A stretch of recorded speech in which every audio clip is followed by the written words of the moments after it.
In Dillion's acceptance, she could live again. He gave light to her mind and freed a warrior from her body. But the voice of her father stayed with her, reminding her of her curse. And when the plague came,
Senua, the outcast who became a warrior, who faced her demons and challenged the gods for her lover's soul, has accepted the voices, the furies, as part of herself.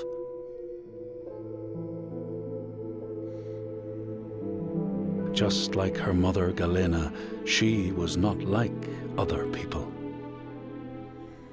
She saw and heard the world differently. Her father Zinbel told her she was evil, tainted by the sin of her mother. Tormented and afraid, she retreated from the world. Until love broke through like the rays of a new dawn. In Dillion's acceptance, she could live again. He gave light to her mind and freed a warrior from her body. But the voice of her father stayed with her, reminding her of her curse. And when the plague came to her land, the people blamed Senua. She took her darkness with her, banishing herself to the wilds. So she was not there when the Northmen massacred her people and sacrificed Dillion to the god of hell. Senua's torment was so deep that the world around her fell away. She took the head of her beloved, the vessel of his soul, and vowed to go to hell herself to save him.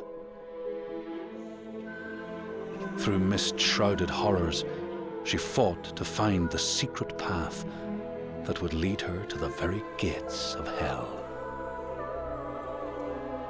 But the way was marked by fire and illusion. Senua had to fight the gods that guarded these paths and stave off the rot which threatened to consume her mind and end her life. Only conquest could open the gates.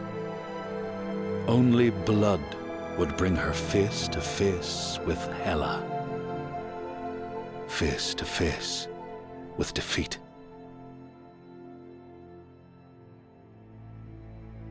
Once again, Senua was engulfed in darkness, lost in a maze of misery and confusion. Until Dillion's voice led her to the promise of victory. A sword that could kill a god. To win the sword, Senua would drown in her darkest memories, pulling at the shards lodged in flesh, mind, and soul. She pressed deeper into the underworld, resisting its grasping hands and deafening cries, until she found her prize before the guardian of Hell's gates. Senua released her rage, a fury that could not be stopped, not by savage jaws, not by waves of warriors, not by the pull of death itself.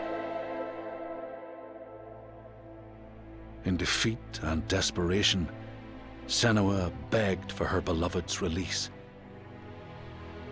But a sacrifice must be made, and burdens cast away. Senua's fate was never in the hands of the gods, but in her own.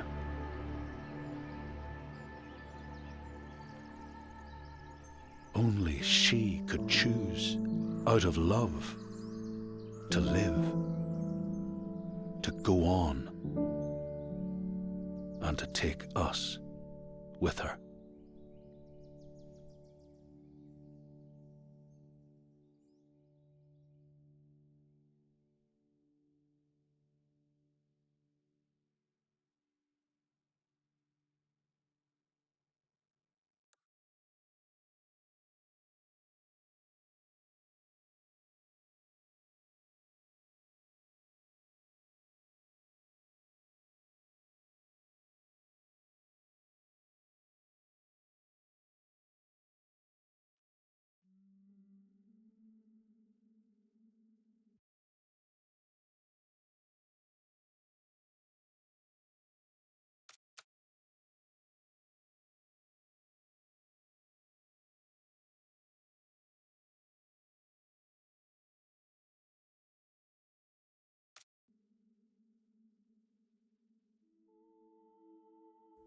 Do I know you? It's been a long time. She made a promise to the one she loved, dead now, but no less. A promise. Not one soul more would suffer as he had. She carries him in her heart. His death, his life, will drive her on. She will forge a purpose from his death, make meaning from the pain. And then the Northmen came again to our land, stripping us of our names, our lives, of everything that makes us who we are.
beating and binding, taking us as slaves.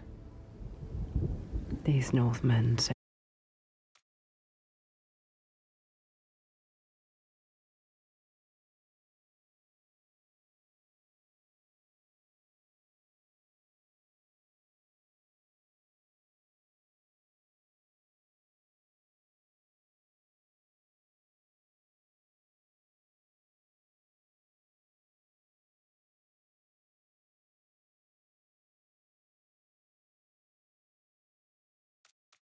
under a blood-red sign,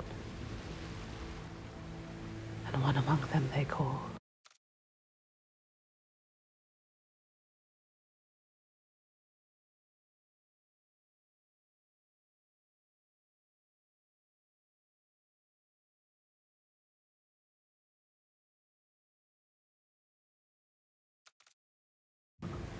Master.